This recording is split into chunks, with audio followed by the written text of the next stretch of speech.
வேற ஏதாவது வேலைகள் நீங்க பண்றீங்களா? இல்ல சினிமா மட்டும் தானா நீங்க? இல்ல ப்ரோ. சினிமா மட்டும் தான் நான் பெரிய போயிட்டு பண்ணிட்டுருக்கிறேன். அசிஸ்டன்ட்டா ஒர்க் பண்ணிட்டுருக்கேன் ஒரு வெப் சீரிஸ்ல.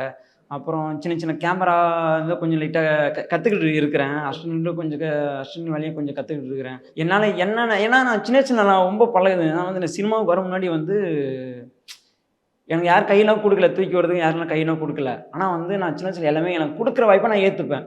இப்ப எனக்கு இந்த இது ஃப்ரீயா சொல்லி தராங்களா? அத நான் கத்துப்பேன். ஏன்னா ஃப்ரீயா சொல்லி தராங்க. என்கிட்ட கையில காசு இல்ல. நான் சொல்லி தரணும்னா நான் ஈஸியா சீக்கிரம் கத்துக்கணும். நான் சின்ன வயசுலேருந்து இந்த டான்ஸா இருக்கட்டும், நாடகமா இருக்கட்டும், ஒயிலாட்டமா எல்லாம் சின்ன சின்ன எப்படி சொல்லணும்னா, சின்ன வயசுல வந்து அந்த என்ன சொல்லுவாங்க கிராம கலைகள் வந்து நான் நெறைய கத்துக்கிட்டேன். ஒயிலாட்டம், மயிலாட்டம், கரகாட்டம் எல்லாமே நான் பறையாட்டம் எல்லாமே நான் கத்துக்கிட்டு அதில அவார்டு வாங்கிட்டு, அதில சர்டிஃபிகேட், மெடல் எல்லாமே சின்ன வயசுல வாங்குனேன். அது வந்து துரு துருன்னு இருப்பேன் நானு. ஆமா. ஒரு இடத்துல போய் உட்காரவே மாட்டேன்.